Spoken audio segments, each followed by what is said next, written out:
It's Thursday again, tell everybody to lock in, grab some popcorn, a drink, and go and throw your AirPods in. It's the 1 hour show, constantly speaking facts. Bulletproof stats are always shooting from Matt. And when it comes to Kyle, you getting numbers and style. Jake is gonna educate you, he has that knowledge on file. Players, step your game up, don't be sluggish or lazy. Or Jimmy J might hit you with a shaky baby. Catch him on YouTube or any podcast platform. Breaking all the news down like Shaq does the backboards. No hot takes, this is where the hottest debate's at. Now kick your feet up, cause it's time for straight facts.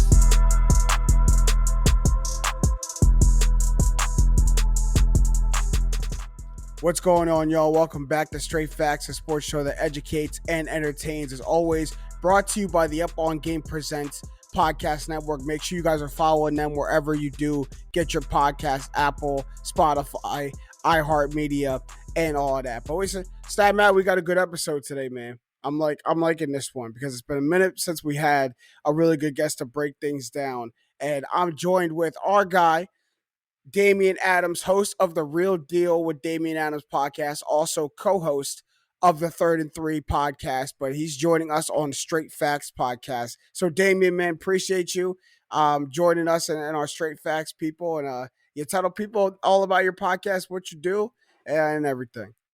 Yes, sir. Thank you guys for having me. I really appreciate it and definitely can tell this is going to be a good episode with you guys. Yes, sir. As far as for me, my podcast is called The Real Deal with Damian Adams. On my podcast, I cover the NFL, NBA, and boxing.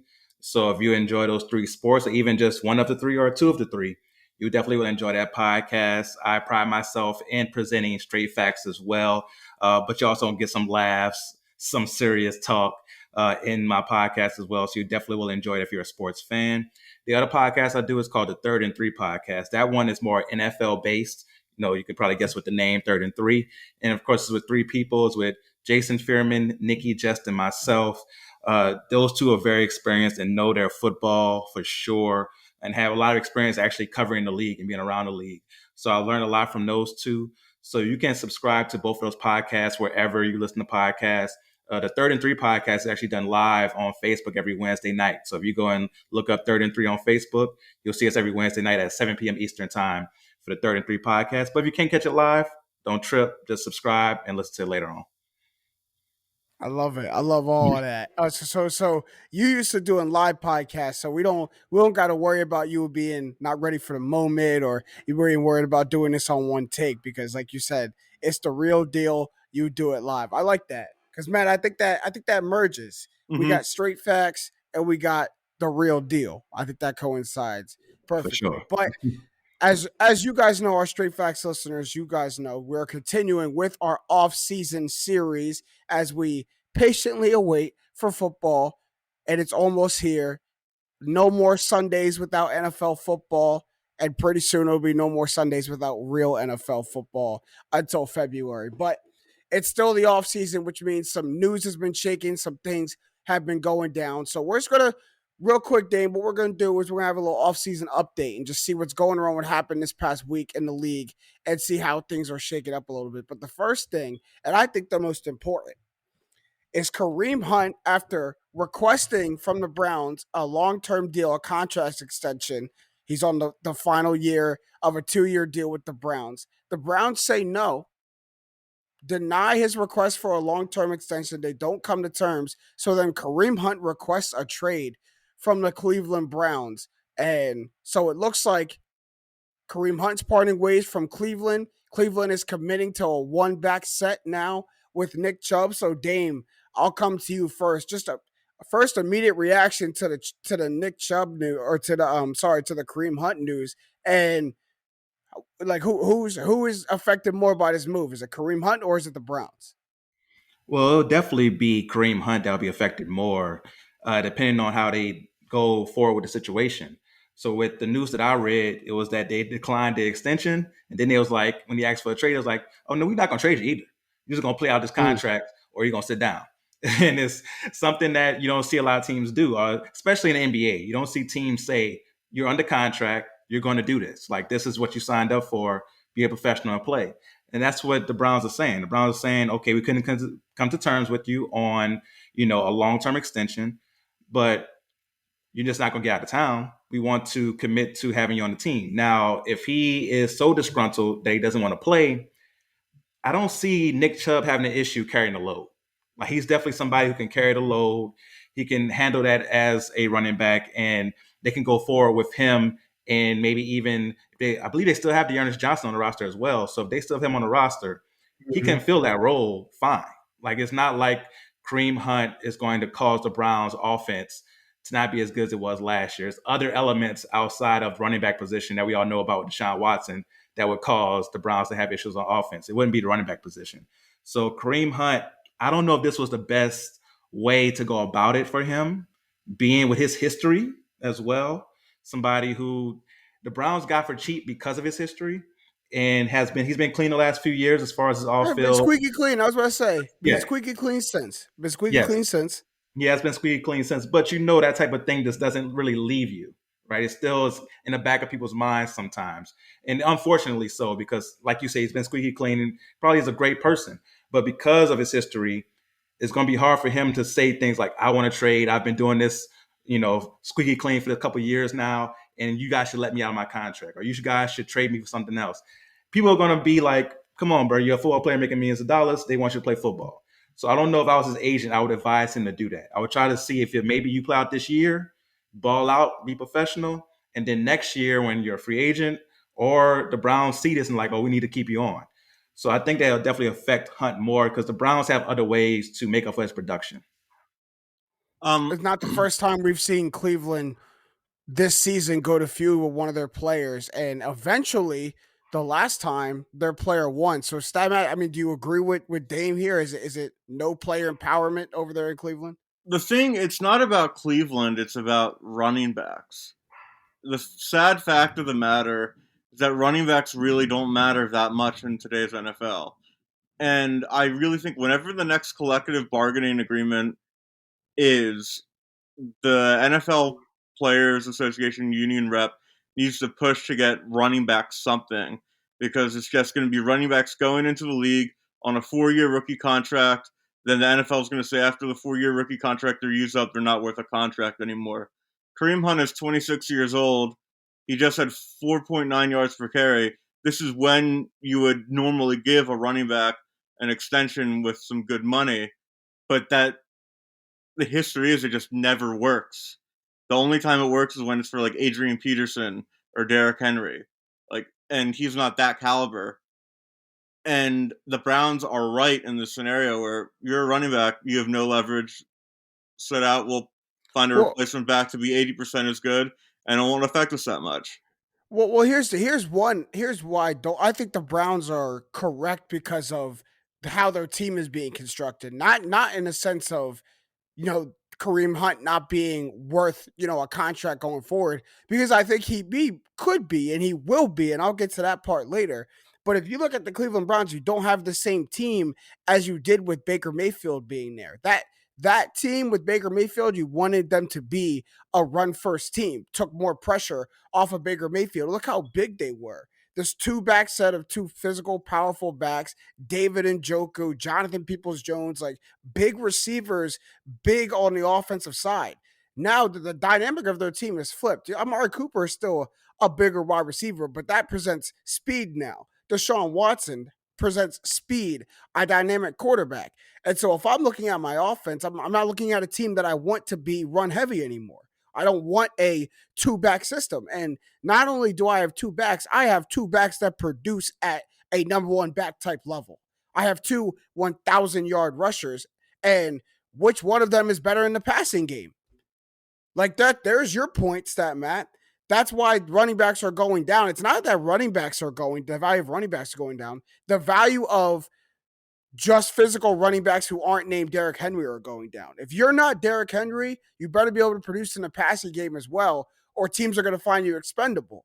Because I can replace Kareem Hunt's physicality with Dearness Johnson's physicality, but I can't replace Nick Chubb's passing ability with Kareem Hunt's, or catching ability with Kareem Hunt's catching ability.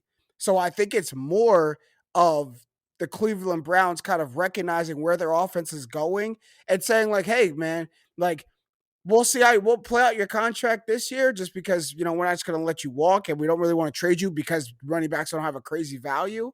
But we're not committing to you long term because that's not where our team is going. Our team is going towards more of a fast style. You know what I'm saying? Like that's what I see.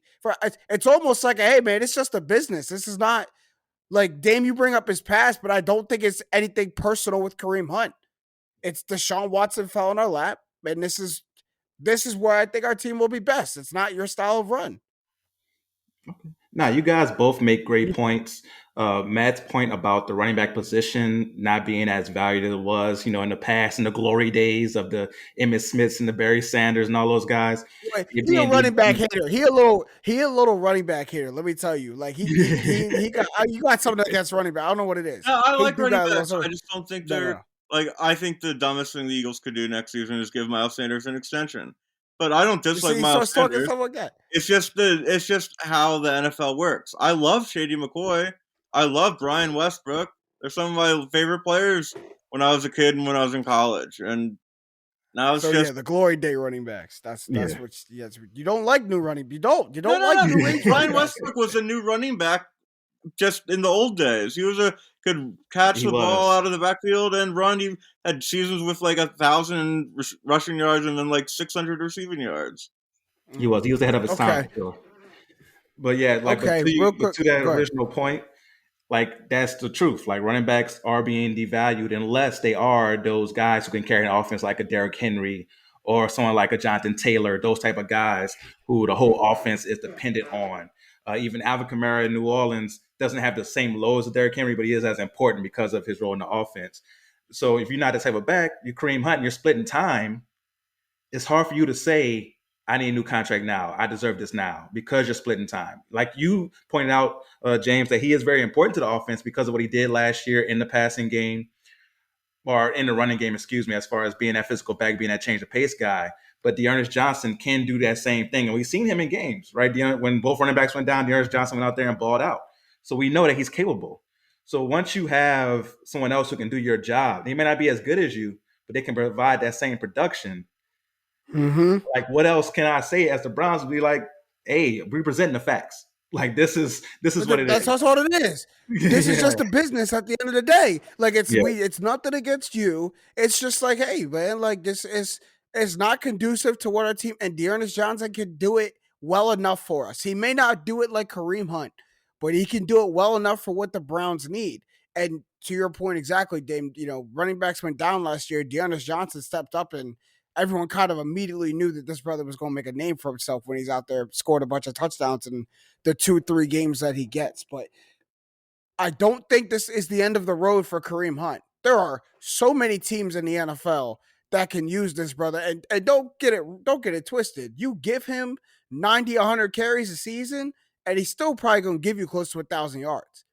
Like, even if I'm looking down his looking down his stats, his yearly stats right now. I mean, 2020 he gets 198 carries, 841 yards. The last time with the Chiefs he had a good season, 181 carries, 824 yards, and then before that his monster season, 272 carries for 1,300 yards. He's a workhorse back. Yeah. And there are teams in the NFL who want a workhorse back. Like, he's still going to be very good. Like, I don't think Matt's over there smiling at me like, no, this is the end of the road for Buddy. Like, no. I don't think so. Now, Kareem Hunt's going to have like almost like a relief pitcher career. That's what his career is. See, like, that's crazy. Like, he's going to spend a year or two at a bunch of different clubs until he watches up. And they could be productive. They could not be productive. But teams are not going to sign him to a contract longer than 2 seasons, which is no way that happens. The thing is, Matt is probably correct, but it is sad because running backs, because there are so many good running backs, ones like Kareem Hunt who are good but not great get devalued way too much, right? Like, a team could definitely use a Kareem Hunt, especially like you mentioned, James, with him being someone who can carry the load for you, give you 20, 25 carries a game. Teams need to bring that back somewhat. I feel like teams have gotten away from that too much as far as time of possession. You don't hear that too much anymore. You don't hear time of possession used as a good thing, right? It used to be a big thing where teams would be like, oh, we want to control time of possession. That the Niners, like got The retired. Niners Got went to the away from NFC other stuff. Championship. The Yeah. Niners went to the NFC Championship doing that exact thing. Like this, there's so many teams that can be successful at it. Yeah. I really just think Kareem Hunt can help. But we'll move on to the next topic as our offseason training camp updates continue. Because one person who's not sad is Deebo Samuel. The brother finally got his money from the 49ers. 3 years, what was it? $77.5 million? Because that point five one matters. Because that puts him right below Stephon Diggs, right? But we're not counting people pockets, but I'm just saying that it put him right below that brother Stephon. But even still, Deebo Samuel gets his money for the 49ers. Also, the 49ers kind of last week officially grant Jimmy G the right to seek a trade, and Kyle Shanahan publicly comes out in a press conference and says we are moving on from Jimmy G. So Stat Matt, what's the 49ers future look like, man? Because now Deebo's back, but it's with a whole different quarterback in Trey Lance now. What does it look like? When you're Kyle Shanahan and he's built great offenses everywhere he went except Cleveland, but that's Cleveland, so we'll excuse him. So he built up the best seasons that Matt Ryan, Julio Jones had. Then he takes over the 49ers and he makes a Super Bowl with Jimmy Garoppolo in his second season, and then almost makes it in his third season. No, in his fourth season to the Super Bowl, losing the NFC title game. And when you have someone like Deebo Samuel, who can get 1,400 receiving yards when your quarterback is Jimmy Garoppolo, that's all Deebo had to do in the negotiation rooms. Like, just look at my quarterback. Just look at the quarterback. Right. Look at my numbers, and then look at the quarterback that's running me the ball. That wasn't Josh Allen. That wasn't Patrick Mahomes. That wasn't Aaron Rodgers. That wasn't Lamar Jackson. Like, this was Jimmy Garoppolo. So, what are we talking about? Yeah, Deebo Samuel's he's like the inverse Christian McCaffrey, where he's such a good runner, like, and a great wide receiver. It's just the priorities like the different, because Deebo's mainly a wide receiver / running back. McCaffrey is a running back with receiving skills. So, okay, Dame, to answer this, does it look the same? Because Matt makes a great point.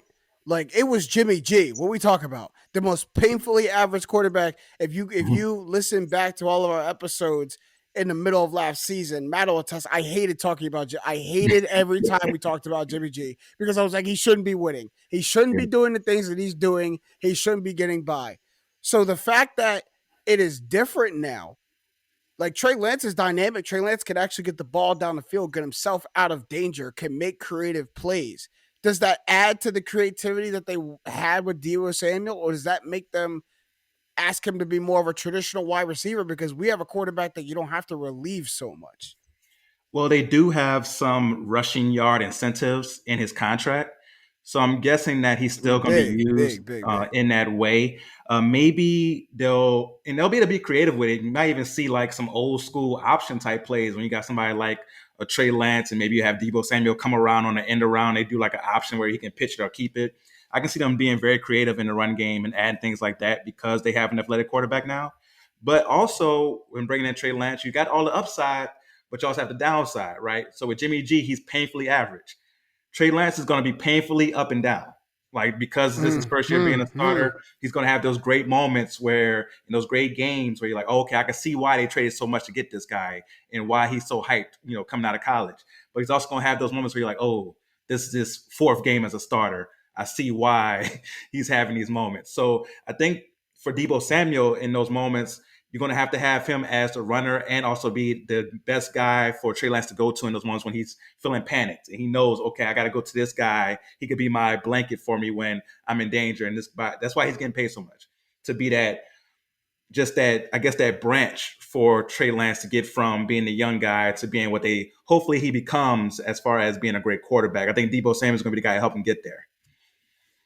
Yeah, I mean, you look at the 49ers offense, there's like, oh, the pieces that went to the Super Bowl are still there. The George Kittles are still there. The Deebo Samuels are still there. Like, we got, this offense that can still carry a whole bunch of weight. And I go back and forth on whether I think that Deebo Samuel is going to be used, not in the same way, but the same magnitude. Like, are they really going to want him to be in the backfield one play, then split out to the X the next play, knowing that my QB's a rookie or a first-year starter? You know what I mean? A guy in Jimmy Garoppolo who's been around the league a little bit, is seen as a veteran, was in Foxborough, so already knows how to handle a complex offense. Like he's someone that maybe doesn't get flustered by all that. But as a guy in Trey Lance, if I want my safety blanket, I don't want my safety blanket to change every play. I don't want to know that he's out there on the X and then now he's next play, he's behind me in the backfield and he's not my safety blanket anymore. And that may be just me being nitpicky, being a little bit of devil's advocate. But I just I have to see this offense continue the way it was last year to have complete confidence in it. And we do have a little bit of a sample size, right? You know what I mean?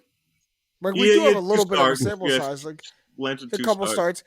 And I believe one of them he connected with Deebo Samuel on a big touchdown. Like Deebo was wide open. I forget who this was against. Yeah. I want to say the Bengals. Oh, it was Houston. Okay. But there's game tape success there, so maybe that's obviously they see stuff that I don't see. But I mean, am I wrong for that? Like I gotta see the offense kind of move in that same sense with Trey Lance. I'm not sure it does.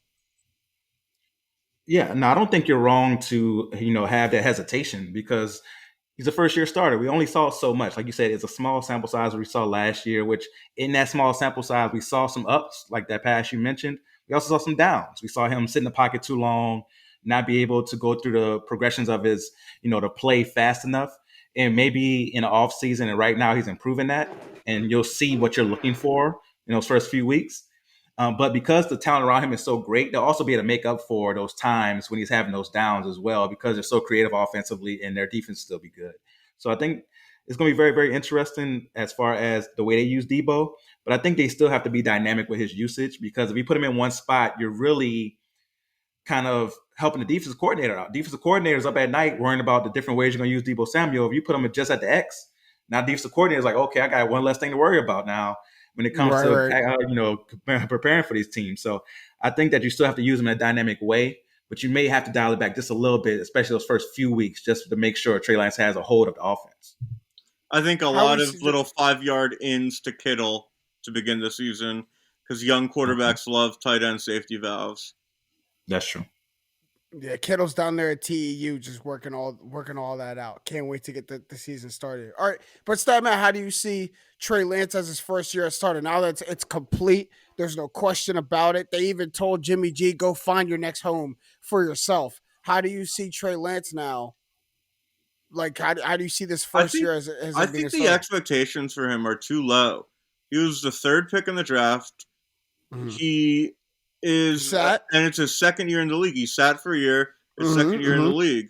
Like, I'm not, this is unfair, but like, it's what Mahomes was the 10th pick in the draft, sat for a year, had one start. Next year he comes in, he's the MVP.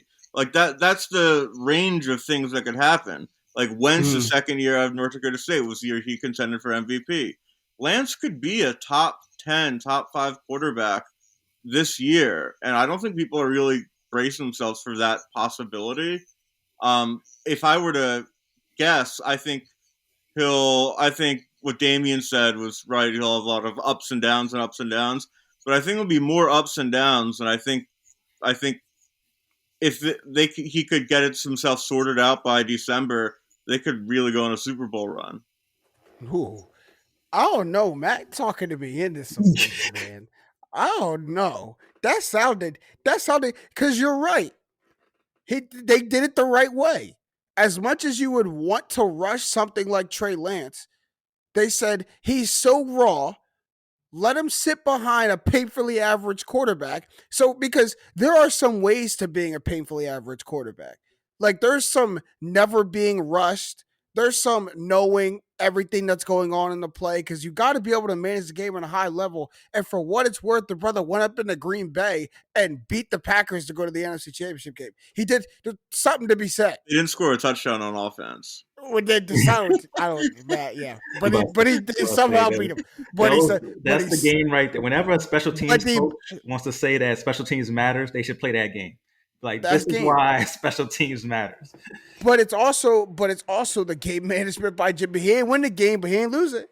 That's true. He could have looked one mistake, loses that game. He ain't make it. So very true. So I say all that to say like the Niners did that. They sat their guy for a year, a guy with super a super high ceiling and super potential, and now you pair him with Matt, and you said this earlier too. Maybe the best offensive mind in the NFL, responsible for MVP seasons, responsible for peak seasons. With the most creative offensive weapon maybe we got in the league right now. Yeah. Well, you took a little too. Oh, I'm just getting excited. You're talking about Deebo. I was about to say, I was like, wait. We're way too all in on Lance right now. Not Lance. I'm not throwing that down. Yeah, saying that about Deebo is completely fair. Yeah. You know what I mean? I'm only just kind of paraphrasing what you said, my friend. And their defense. Their defense is and their defense. Yeah. All things that aid a young quarterback. That's true. I'm probably more on the ladder of that 5 to 10 he could be. Yeah. But I'm just not going to be shocked. I don't know if I'm ready to stamp that down, but that you talked me into some things, man. No, Matt makes some great points. And if Trey Lance turns into a top 15 quarterback this year, if he's a top 15 quarterback this year with that team, they could make a serious run, and everybody's like, oh my God, San Francisco's right back here, contending for a Super Bowl again. So if he's anywhere near his potential this year, this team is right back in it. I mean, we're not looking at a different roster. Yeah. We're looking at the same team who everyone is going to say just on paper upgraded at quarterback, correct? I would say they upgraded at quarterback. I'm sure you would say they didn't downgrade. Yeah. Like it may not go up, but it don't go down. So I don't know. Snap Matt don't talk me into things often. He talked me into something just now. He did. I wasn't out on the Niners, and I wasn't out on Trey Lance, but I wasn't sold. I didn't see a lot. I saw enough to tell me he's not going to be a bad quarterback. He's going to be able to handle himself out here. But I didn't see anything that everyone was seeing where this all-world talent was coming from. I really like him coming out of college, so I am a little biased. So. But the college thing is what I hold a lot against him. Because the way he played, I think. Just when someone like 17 games. Yeah, that's when someone like Kyle Shanahan values you that much.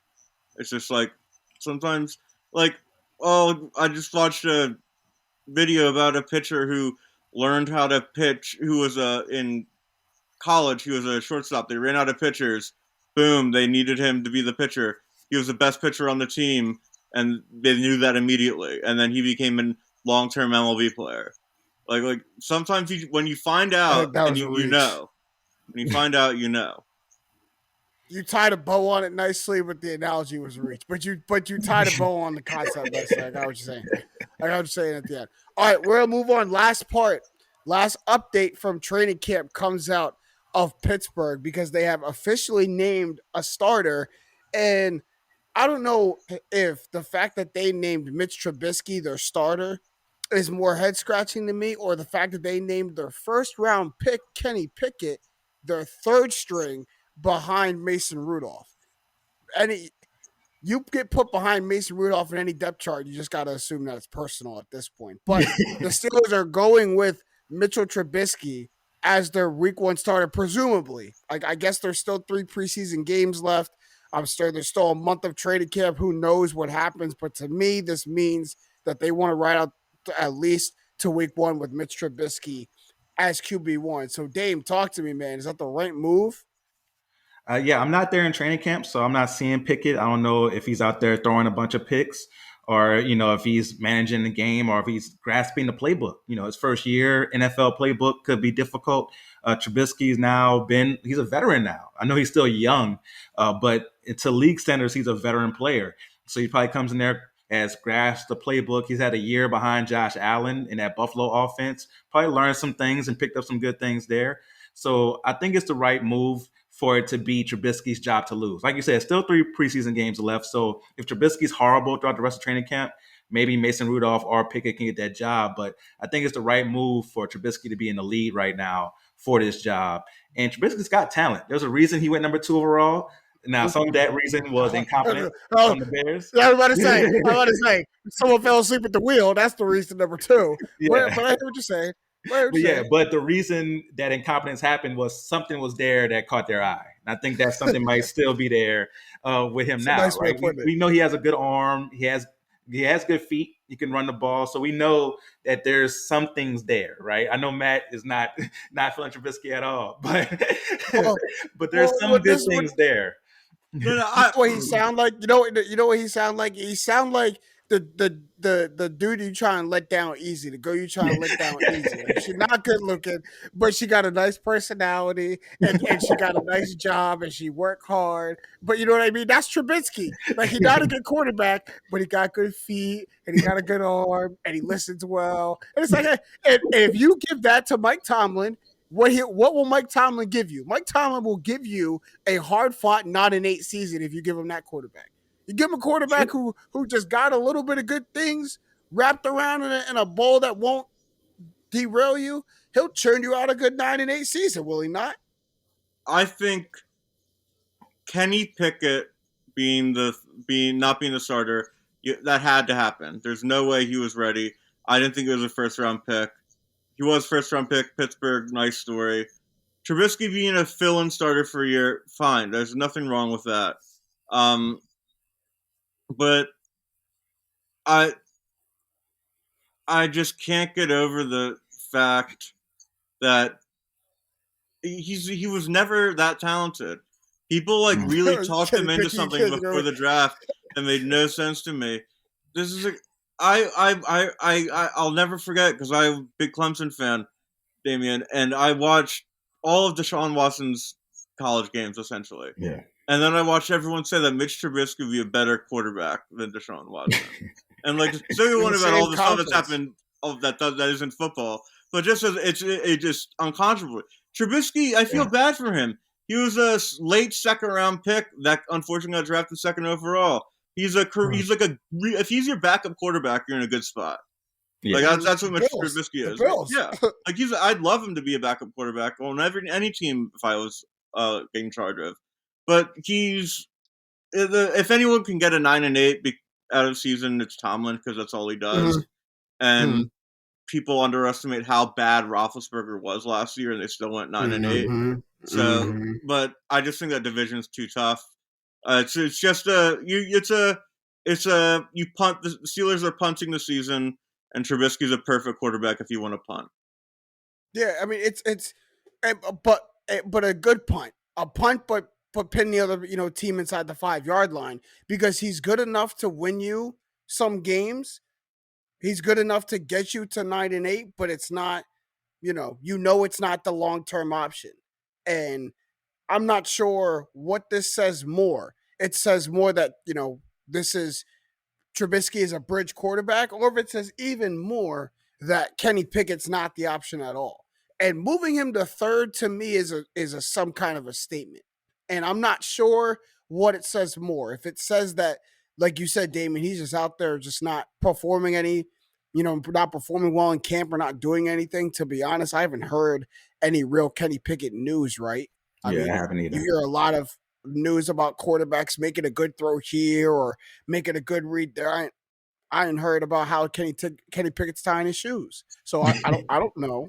I don't know what's going on. That's a good point, Matt, because usually when somebody's balling out in camp, you'll hear something. You'll hear something. Yeah. You'll hear something. You'll get a video. I saw it in a tweet. I'm picturing, I'm just thinking back, and I'm like, dang, besides this is the only Kenny Pickett news I heard in camp. And it's about him being last on the depth chart. So it's not a good sign. It's not good for the brand. Or this tells me that this move, this draft, this kind of head-scratching Kenny Pickett went too high draft was a front office move, not a Mike Tomlin move. And Mike Tomlin's move is telling you, told you I didn't want this quarterback. He's third on my depth chart.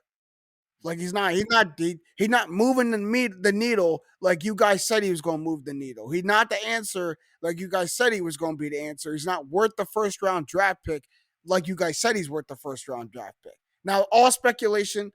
I haven't read anything. I haven't heard anything. But if I'm just kind of reading the chess pieces, the moves, knowing what I know about football, that I could easily see that happening, which also reiterates the point that I don't have a long-term option here at quarterback. So my best short-term one is Mitch Trubisky. He's already been a starter in the league. I could sell this to people. It doesn't look like we're tanking. Like, you know what I mean? It gives us a fighting chance in each game. But I just think the Steelers look at their room and they're like, it's not Trubisky. It's for damn sure not Mason Rudolph. And for right now, it's not Kenny Pickett. No matter what I think of Kenny Pickett, I think him being third string is more of a motivational tactic on Tomlin's part. Trying to get and it could be too. Yeah, so could be complete inverse. I remember like reports that weren't real reports Wentz's rookie year that he was behind Chase Daniel in the depth chart. And everyone knew it wasn't true. This is more plausible because second pick overall versus what the 21st pick I think Pickett was. But 22nd, right. And Rudolph isn't like a horrible quarterback either. So I'm guessing Rudolph knows the offense better than Pickett does at this point. Is performing better. So Tomlin lists him second to motivate Pickett to be better. Nah, anytime you put me below Mason Rudolph is a motivational tactic. On the optics alone, Matt. On the optics alone. I don't like Mason Rudolph either, but I don't know if there's a soul alive who likes Mason Rudolph. People might think he's an all right quarterback, but I don't know if anybody likes him. Like, oh, that's my guy. Because I don't think anybody's saying that. Yeah. But if I'm the first round, you spent a first round pick, and 22 is a perfect time to go get the second best linebacker on an SEC team, or the second best corner on an ACC team. It's a perfect time to do that. But you ain't got Kenny Pickett. So that just doesn't say to me third string on the depth chart. So we'll just continue to monitor that and see what's going on. But I don't know if what this does for the Steelers in that AFC North division. Like they still, they could be 9-8, but I'm not seeing them above pending a Deshaun Watson decision that keeps him out for longer than expected. I don't see them being above the Browns, Ravens, or the Bengals. Do you guys? No. Yeah, I don't see him. Yeah, I definitely agree with what you're saying. And also on Kenny Pickett, I think we should worry if it's week 6 and he's still third string, that's when I'll get a little worried. Like, dang, you ain't beat out Mason yet? Like we in real games now. You still third behind Mason Rudolph? That's when I'll get a little worried if I was a Pittsburgh fan. Week 6, third string quarterbacks wear sweatsuits on the sideline. Exactly. They don't wear pads. If he's in that Jordan Love territory, that's when you get a little worried. Oh no! You get Jordan Love territory, be worried, man. Yeah, be worried. They doing that boy wrong with that draft pick. All right, we're gonna move on to the second half of our podcast. Bring back an oldie but a goodie, a fan favorite in this second segment. It's called Speaking Facts. So, Dame, we looked around the sports world. We got some quotes, some things that people said. So one of them you're gonna recognize, but just I've said, and you're going to answer the simple question for us, is this person speaking facts and why? So the first one, we're going to go to Keyshawn Johnson on First Take. He was asked about Saints wide receiver Michael Thomas and if he can still be a top 10 wide receiver in the league. He said, quote, he, as in Michael Thomas, is most certainly a top 10 talent at the receiver position. He will be a top 5 player at the wide receiver position by the end of the year in both statistics and talent. So, Dame, I'll go to you first. Is Key talking right about Mike T? Is he going to be top 5 in both statistics and talent by the end of the season? He is speaking 100% straight facts. All right. Michael Thomas, before, I know you got the Tampa Bay Bucs shirt on, so you don't want to hear this, but before this man got hurt, the season before he got hurt, we saw this man break the record for receptions in a season. He's still young. He's still in his prime. So when you think about somebody who could be that productive with a Drew Brees at that time who was limited in what he could do arm-wise, Now you have a Jameis Winston who doesn't have that limitation. He might have other limitations, but his arm strength is definitely not one of them. So when you don't talk to me about Jameis's limitations. You see the jersey I got on? Don't talk to me about Jameis's limitations. I know all about his limitations, man. But I think being in his third year in the system, Jameis will be better, especially what we saw last year as far as his decision making and now the weapons being added along with Michael Thomas. That's what's going to help Michael Thomas as well. It's not all on him. Jarvis Landry, Chris Olave, Alvin Kamara in the passing game. So I think that's going to help as far as him not seeing as many double teams. So 100% straight facts, Michael Thomas will be back to being someone who people talk about as a top 5 receiver after this year. Matt, go ahead. No, but it's not that wrong. It's wrong, but go ahead. There's too many good receivers now, and 2019. I know Breeze was limited at the end of his career, but his numbers were still great numbers. He was an MVP threat in 2018. He was still very good in 2019, even though he couldn't throw the ball more than 25 yards on the field. That's why Michael Thomas gets flack for only running slants. But all that. But he set the record, and for me, when you're 29, coming off an injury bad enough that cost you basically a season and a half with an ankle that just never really fully recovered, I think the most likely scenario is he recovers to be like a quality Pro Bowl level receiver, but I don't think he'll be top 5 again. Okay. Top 5 off the top of your head. You got to beat out Tyreek, Stephon Diggs, Devontae Adams, Cooper Kupp, and I would say DeAndre Hopkins, but he's out for 6 games. So, who you want to put? Jamar Chase, Mike Evans, Justin Jefferson, AJ Brown. These are guys that you got to beat out now. Yeah, if you're Mike T. If you're Mike T. That's all fine and dandy, but he was beating out guys with this much talent at the wide receiver position just a few years ago. It's not like we're talking 15 years ago when he was dominating. This was just a couple years ago, and he just had a couple new names in the mix. Yeah, couple new names in the mix. Of course, Jamar Chases and the Justin Jeffersons are new, but as far as most of that list, they were there. So, and Tyreek Hill, I think, is going to take a big step back this year with Lil Arm Tua throwing in the ball. So I think there's going to be. So I think he's going to be one of those guys that might take a step back out of that top 5 conversation for Michael Thomas to step in. Okay, all right. I know I'd be hating on Michael Thomas.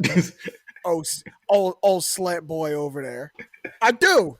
Because Damian, I'm sure you could look at your house right now. You could look in the room you're sitting in and look 10 yards away. I'm sure you could do it.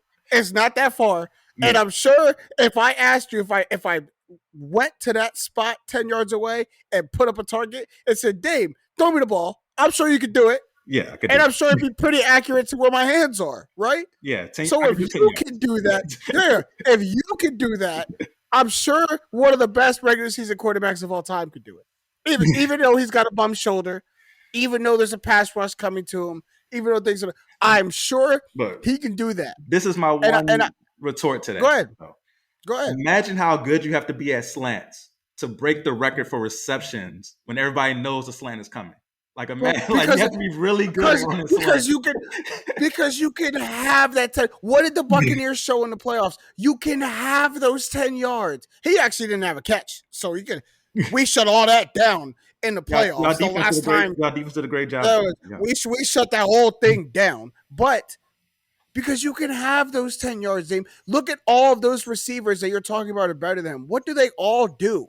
They catch the ball down the field. Cooper Kupp turns these slants into home runs. We forgot to say Deebo. Deebo too. Dude, even more to my point. They turn these slants into home runs. They don't catch them and fall down. They turn these slants into touchdowns. Yeah. And then to the actual football point, not just the hating point of it all, is the team that he was on a couple years ago is not the team that's there anymore.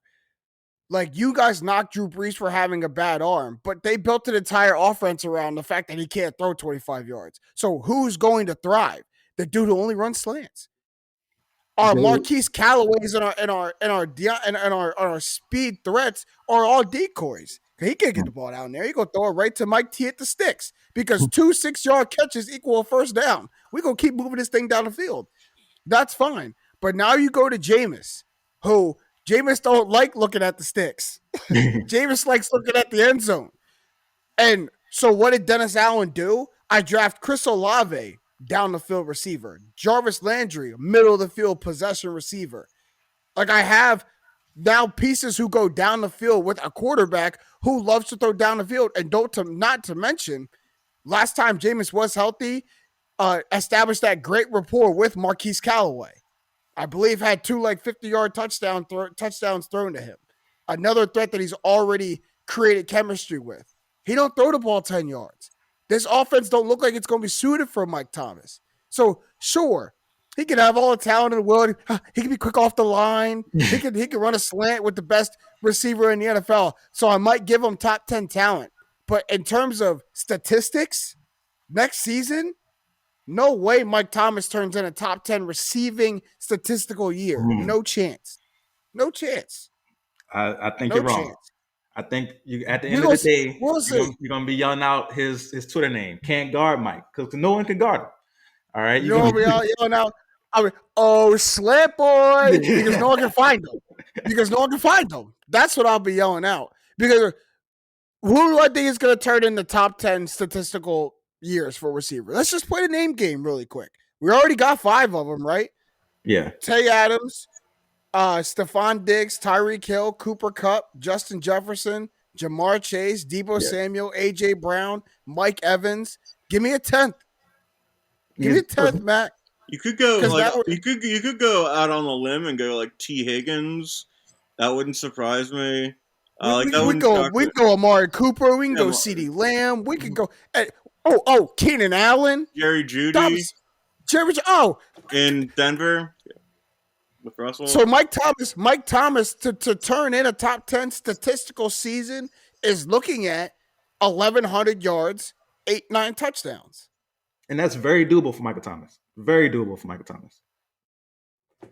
Okay, do we have to? It is doable. No. Let me stop hating. That's very doable for Mike Thomas. But this isn't the team that Mike Thomas succeeded with. It's not even the play caller he succeeded with. It's his defensive coordinator. Well, it's the same offensive coordinator. Like the same offensive coordinator has been the Saints for ever. But Sean Payton was the primary play caller over there. Sean Payton was the primary player, but you're right. They do have the same offensive coordinator, but it's not the same team that Michael Thomas was used to producing with. I think this year. So is there hate in it? There's a little hate in it. Yeah, for sure, for sure. But I'm a respond to the hate with some reasoning. All right. So you talk about him being slant boy because of Drew Brees' limitations. Imagine what we weren't seeing as far as his route running ability. If you can get that open on slants, imagine what he can do on a slant and go. We're not going to do this game where he's going to be better with Jameis Winston than he was with Drew Brees. Thank you, man. Thank you. I'm not saying better, but he'd be just as productive. He could do maybe less catches, but have the same amount of yards because he's getting more passes down the field. Is that not true? It's possible, but I haven't seen him run those routes, Dame. I haven't. Just like we didn't see or hear anything about Kenny Pickett, every video I watch of Michael Thomas, it's actually something I look for. It's a game I play. I've challenged him to show me a route over 10 yards. No, look at every video. Matt, you're laughing because you're thinking of every video. The image of you challenging him and him having no clue who you are, and he's not living up to the challenge. He's not living up to my challenge because I'm anything. Because you know the narrative against you. The Dolphins know the narrative against Tua. So what do? They show nothing but bombs to Tyreek Hill. They show nothing but it. They know what's around it. Mike, Dame, if you could pull up the Saints Twitter or Instagram right now, he had a nice 50-50 ball the other day over Paulson Deebo, who's been one of our star corners in training camp. He's been doing more than just the slants. I can pull that up for you. All right, he's been doing more than that.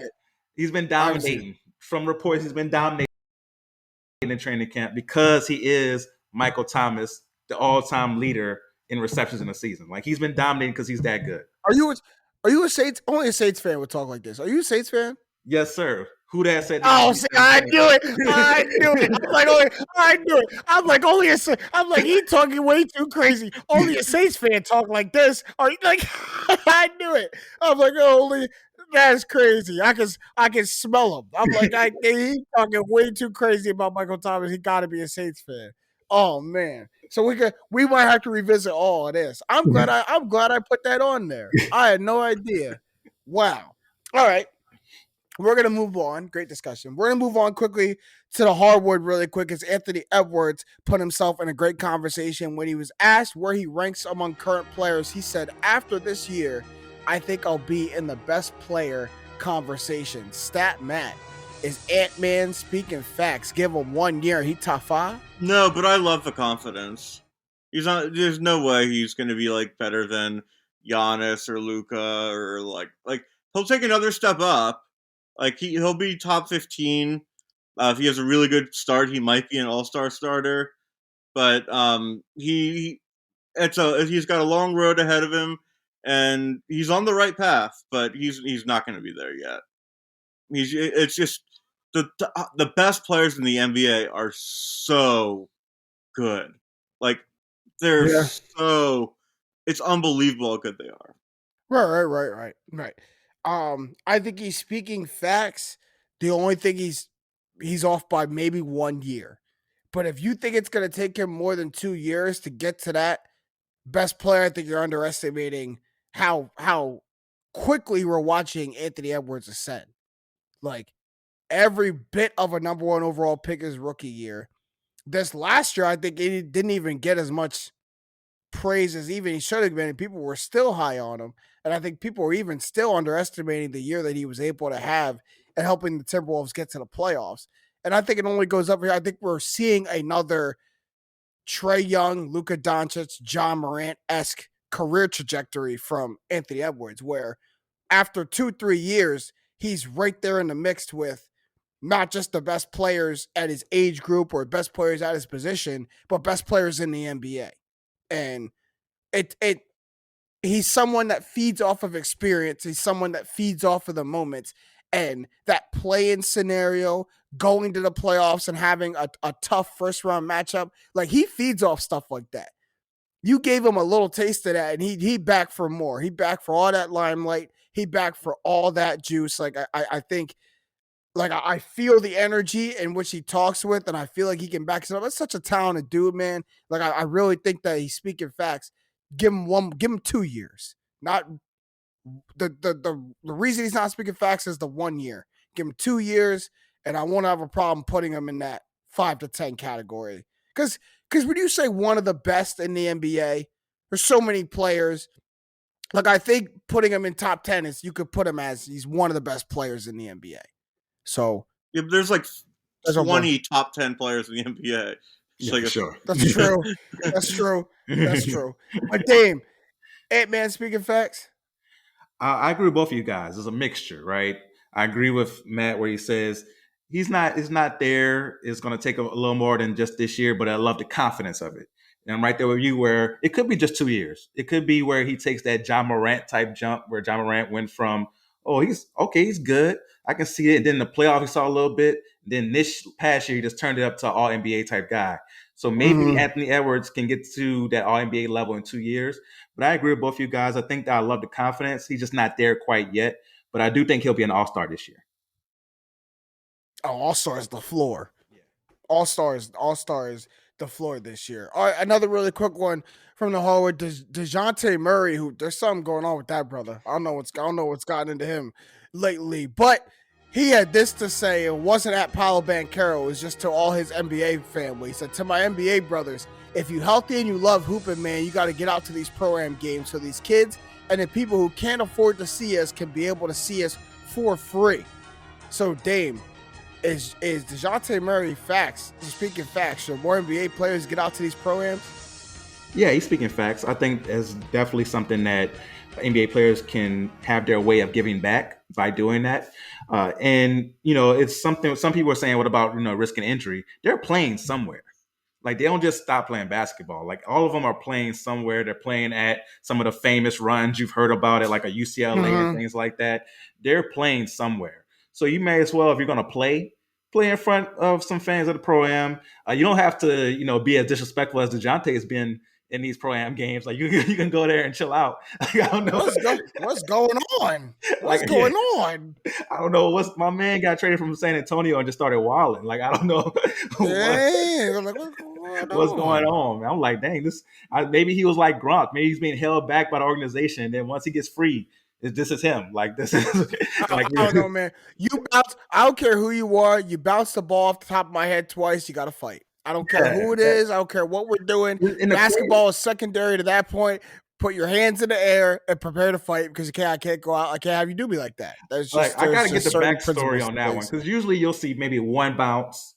You'll see a stare down as I cross you. You'll see some. That's part of the game. But for you to tap it off my back and then twice off my head and then put your arm around my neck like I'm a little dude and push me as you drive past me. like that's how you treat your little brother when he wants to play with you and your friends. That's not we're not doing that. We're not doing that. I got to hear the story before this. Dude had to be talking like cash trash prior to that. Like he had to be talking some madness. Stuff. Yeah. Different type stuff. Statman. Yeah, I definitely agree with DeJounte Murray. I remember growing up in Maryland as a big Sixers and big Iverson fan. And the best days of the year were the days they played the Wizards because they'd be on TV. The 2 to 3 national games I'd be able to watch, and then the All-Star game. Because there's so many limited opportunities I had to see Iverson. With the internet just exploding all over the place, the NBA, like being an NBA fan, there are all types of different fans in all types of different cities. You can find a Grizzlies fan in the area. You could find a Clippers fan in Tennessee. Like, it's just all over the place. And this is a chance for these people to actually see them play in person, their favorite players. These kids who are like, that's their idols. I remember when I actually got to see Iverson play in person against the Wizards. Sixers got blown out by like 15, but I got to see Iverson in person. It was awesome. And like getting to see that, giving that experience to more people with no cost would be a great thing for these players to do. For sure. Yeah. The most important thing that he said is if you love hooping, man, because that's what these pro-ams do, is it brings basketball out of the production and out of the performance that is the NBA and professional basketball, and it boils it back down to hooping at its best sense, at its purest form, that rec type, park type, fans in your face, opponent in your face, can't run from the moment, can't run from the spotlight, can't hide it within schemes. It's 5-on-5 and who can hoop the best. And I just spent the last weekend at the Rumpf Classic in Philadelphia watching, Markieff and Marcus Morris come back and hoop, and Jaquan Newton and Thomas Robinson and Alize Johnson and Mo Watson and Quade Green, all these guys who you grew up watching, and they're just coming back, and it feels like they came back, either grabbed 5 of them or grabbed 5 of their friends and was like, your squad can't beat my squad in our home turf. And that's what the best thing about these pro-ams are, is now guys are starting to have their own. Kyrie went back to New Jersey at his pro-am. Jamal Crawford is one of the most famous pro-ams, the crossover. Trae Young had a pro-am. Like, these guys are having their own events and own games, and it's bringing the hometown feel back to hooping, and it's awesome. And for your point exactly, Dame, I don't want to hear about injury, because what's more dangerous, what's more unhealthy is to not play pickup at all, not simulate game run at all for an entire summer, and then magically try to do it in October. It don't work like that. Exactly. You got to keep your body in somewhat of game shape, and they're pros. They know how to play competitively without putting their bodies in harm's way, man. These pro-ams ain't nothing like going down the lane in an NBA game. So it's okay. Yeah, and plus, fine. Like you said, it's pro-am players, so it's not like you're going to the local, LA Fitness. You're playing against some dudes who don't know how to play and don't know how to, not take you out when you're in the air and stuff like that. Like, you're playing with other dudes who playing their whole life. So you'll be good. If it's injury that happened, it's going to be something that's a natural thing that would happen anyway. Right. All right. Moving on to the last one. This is actually a first on Speaking Facts, because we have quoted our own guest on Speaking Facts. He came to me when we put the script together. He said, I want this in the episode. I want y'all fans to hear this because, man, y'all just got to hear this. So our own Damian Adams had this to say about the Arizona Cardinals. I'll play it for y'all right here. Let's talk about the over-under win total for the Arizona Cardinals. It's set at 8.5 wins right now. Let's smash the under on 8.5 wins for the Arizona Cardinals. When you combine the drama that's been going around this team in the offseason along with this schedule, it screams under 8.5 wins. All right? So you have Kyler Murray and his drama. DeAndre Hopkins is going to miss the first 6 games of this year. That's going to hurt you. And then when you look at the schedule, you're playing against the AFC West. I believe that's 4 losses right there. You're playing against the NFC South. I believe that's 2 losses to both the Saints and the Tampa Bay Buccaneers. You also have your own division, which is nothing to sneeze at, with the Rams and 49ers. That could be 4 more losses. Then you also play the Eagles and Patriots. I believe that the Cardinals will go 6-11 this year. Cliff Kingsbury will finally be exposed for the mediocre coach that he is. This team will go under 8.5 wins. Mark it down and make your bets now. Mark it down and make your bets now. Woo, boy. That's like a stat bat type of take right there. That's getting bold. So you did it a little bit in the clip. I'm going to give you, Dame, real quick, 15 to 20 seconds. Just defend your case, man. Explain yourself. Double down. Yeah, I got to double down. 11, under 8.5 for AZ? Yes, definitely. So last year, we saw what happened at the end of the season. They started off the year great. Kyler Murray's an MVP candidate for the first, 2 months. They were playing awesome. And then came the inevitable fall at the end of the season that you have with Cliff Kingsbury as coach.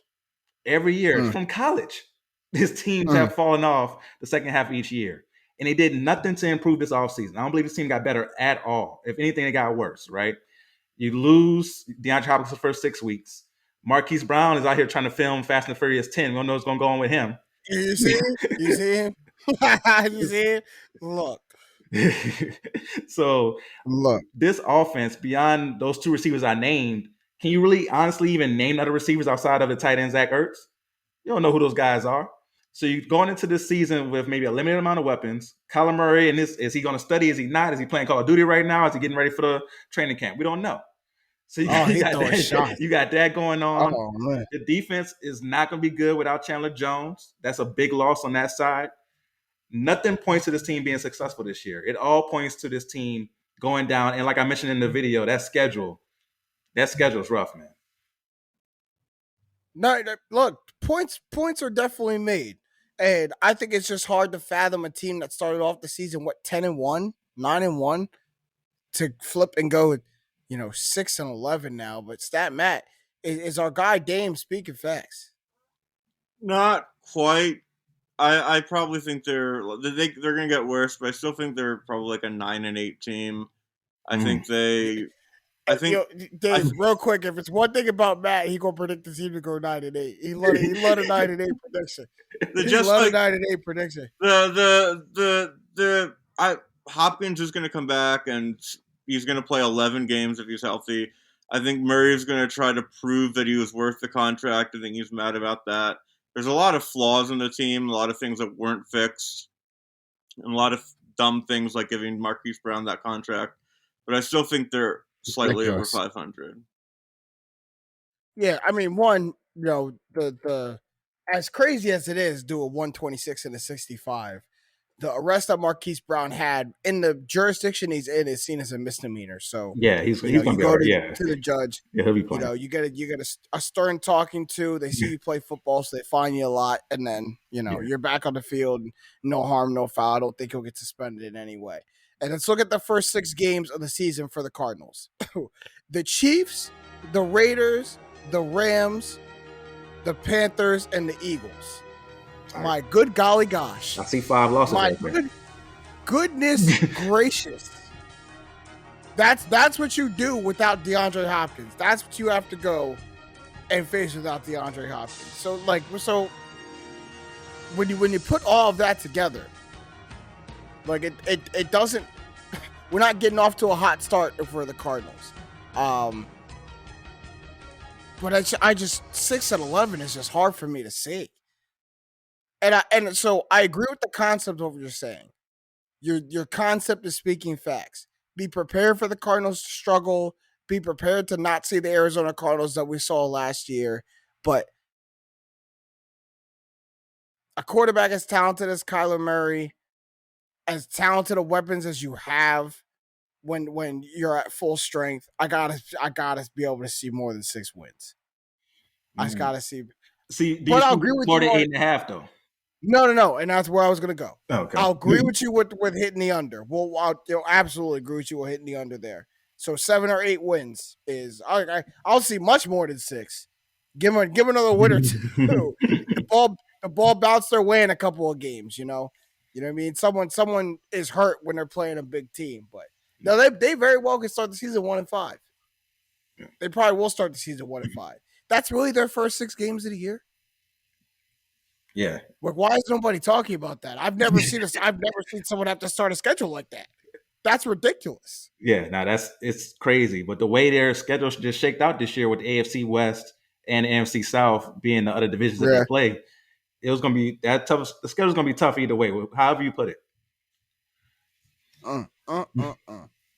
Even their AFC teams got to face the Chargers and the Patriots, a December Patriots team. So it's always a good Patriots team. The Cardinals schedule. It's crazy to think that they had a better record than the team that almost won the Super Bowl last year in the Bengals. It's crazy to think about that. It's crazy because that second half of the year was so bad. Just completely switched spots. Just completely switch spots. All right.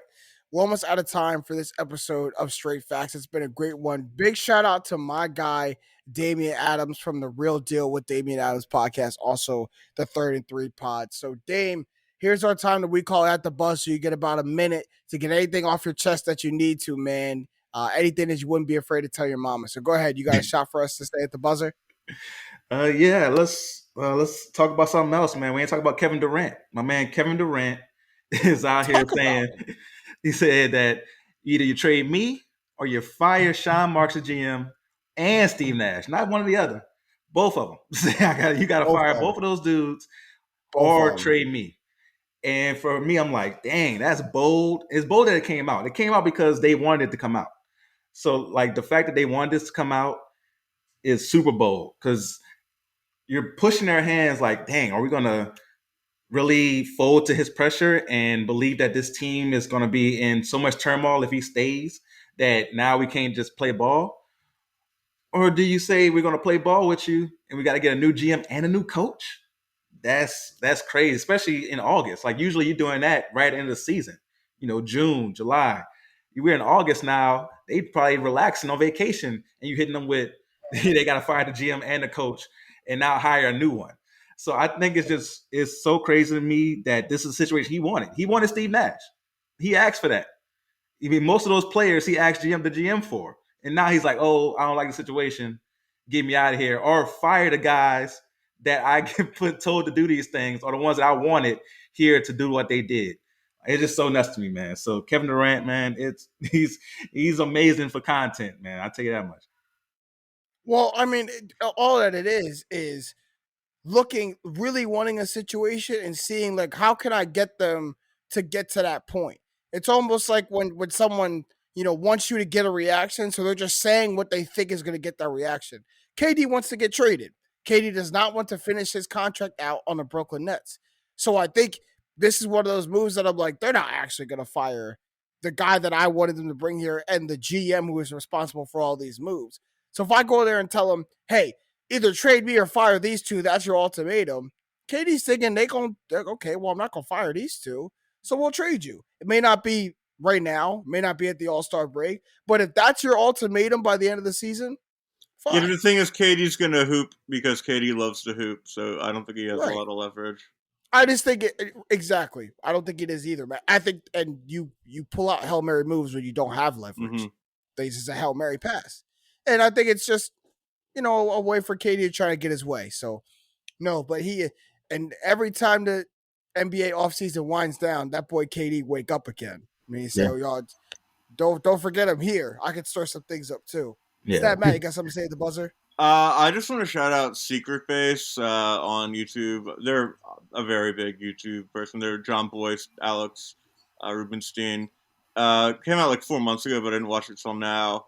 They did a 4-part series about Dave Stieb. I'm assuming both of you don't know who Dave Stieb is because Not a clue. I didn't know who Dave Stieb was. He was actually like a really good pitcher for the Blue Jays in the 80s. And he never got any credit. He was like Cole Hamels level good. Like he wasn't like great, but he was really good. Pitching a couple ALCSs. By the time the Blue Jays finally won the World Series, he was old and got hurt, so it's kind of sad. But the most unique thing about him is how many no-hitters he almost threw. Like he kept almost throwing no-hitters, or like 6 times where he almost threw a no-hitter. And like there's even including the stretch in the end of 1988, he had a no-hitter, 9th inning, 2 outs, 2 strikes on the batter, broken up on a crazy hop. Then the next start, the exact same thing happens again. 9th inning, 2 outs, 2 strikes, gets broken up. Then in 1989, perfect game, 9th inning, 2 outs. And then finally in 1990, he gets a no-hitter in the last month of the last healthy full season of his career. Wow. And it like turns his whole career. If I'm him, in my mind, I got 3 no-hitters in a perfect game because they all got someone in the dugout talking about it when I'm on the field. Someone is bringing the bad voodoo because what you get to the top of the mountain that many times, you got to plant the flag, my boy. You can't give it up. He finally got it though. He finally got it in 90, which is nice. Really happy for him because that's something that like haunts you. He not be able to he wouldn't rest peacefully. He'd haunt baseball everywhere.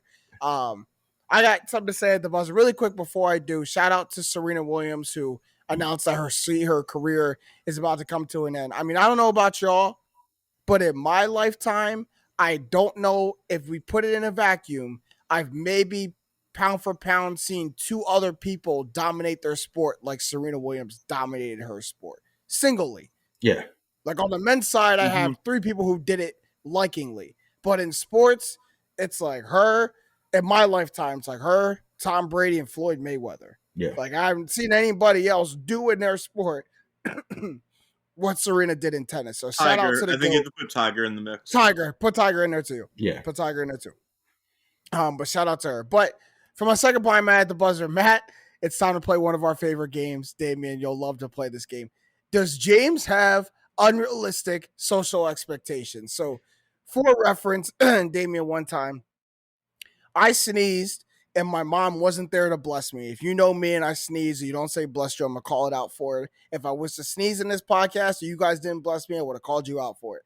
So my mom knows this and didn't bless me. She got mad at me because I got mad at her. And she told me, James, you have unrealistic social expectations. So it really put me in a crisis. And every time I come to a pass, I now have to ask the group, like, hey, am I unrealistic for thinking this? Because my mom tells me I got unrealistic expectations. So here's the latest one.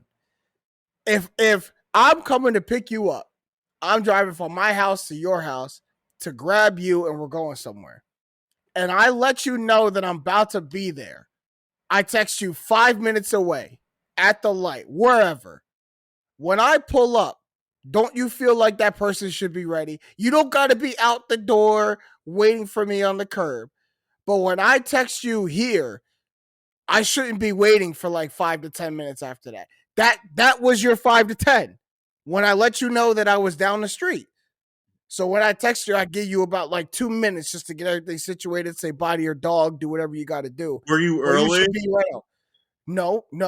But it don't matter if I'm early. If I text you on my way, you're 20 minutes early, and the guy's not like he's still like in like a t-shirt and jeans. If you're going out to the club, you need to get a nice shirt on, press the ladies. But if you're on time, you're fine. Matt, I'm flattered you think I'm time. I'm black, buddy. I'm never to pick up my friend. I ain't never 20 minutes early. So we can put that. You can assume I'm 30 minutes late. So you should be ready to begin with. So I shouldn't have to worry about that. But if I text it, Dame, am I wrong for that? Because I can't stand that, yo. Yeah. I can't stand that when I said 10 minutes ago I'm about to be there, why am I out here waiting with your nosy neighbor across the way, wondering what car is standing out front of her neighbor's house? Like, what? Am I wrong for that? Nah, you're not wrong, especially if you're not early. Like if you said, if you're coming on time or even 5, 10, 15 minutes after the set time. Say if it was planned the day before, right? And you said, oh, I'm gonna be there at 5. And then at 4:55, you hit them up and say, I'm 5 minutes away. You should be ready to go. You should be ready to go. You should be ready to rock. You should be ready to rock. So if there's a time set before, they should be ready. Now, if there's no time set before, you just hit me up and we didn't set an actual time, you say I'm 5 minutes away. All right, you gotta give me 10 more minutes to get ready, depending on what we're doing, right? And if we're just going to play basketball, I probably could just throw on my clothes and go. But if we going, hang with somebody or do whatever. Yeah, you're going to go somewhere. You got to give me 10 more minutes to get ready. I give you that. Yeah. I give you that. But this is under normal circumstances. Like I said, I'd be there at 5. It's around 5. Might be 4:52. Might be 5:58 or 5:08. Yeah. But it's around 5 o'clock, right? I'm not leaving you out to dry. But if I said about to be, especially if you respond to me too, you said like, okay, you say all right or something. Yeah. Bro, I don't know. In all these situations, Dame, I brought like maybe 4 or 5 of these situations up. I've yet to be wrong in these socials. Have I, Matt? I've yet to be wrong in these social stances. I'm just saying, mom want to come at me all crazy, but I have yet to have an unrealistic social expectation sense. I think everybody else in the world don't got real social expectations. Y'all don't know how to act. But it was a great episode of Straight Facts. Appreciate my guy, Damian Adams. One more time before we get out of here, Dame, tell the people again where they can find you. Drop all your socials, drop all your pods. What's going on with Damian Adams? Oh, man, thank you guys for having me on, man. This was a blast. Dang, we did an hour 20 and felt like it just flew by. Like this was awesome, man. You guys are really good at this. I really enjoyed this episode, being on with you guys. So thank you. So you can find me on any social media at The Real Deal WDA. So that's TikTok, that's Instagram, Twitter. I don't have a Snapchat. I'm too old for that. But everything else I'm on as The Real Deal WDA. That's W as in whiskey, D as in Delta, A as in Alpha. You'll see a lot of my content there, like the video he played earlier about Arizona Cardinals. You can see on Twitter, TikTok, and all those different things. My podcast is called The Real Deal with Damian Adams. I talk NFL, NBA, and boxing on there. You're going to get some laughs, some real talk, and you're going to get some straight facts, right? So you're definitely going to enjoy the Real Deal with Damian Adams if you enjoy sports podcasts. And the other one I do is called Third and Three Podcast. That one is an NFL podcast, but we go a little bit of everywhere. It's a really good crew, good chemistry. You're going to get some laughs. You're going to get some knowledge on football. And you're definitely going to enjoy this show. So if you want to go ahead and subscribe and you don't remember all the things I said, just follow me at The Real Deal WDA and you'll get all the stuff that I mentioned earlier if you didn't write it down. All right. All right. Y'all know where to find them. Real Deal WDA.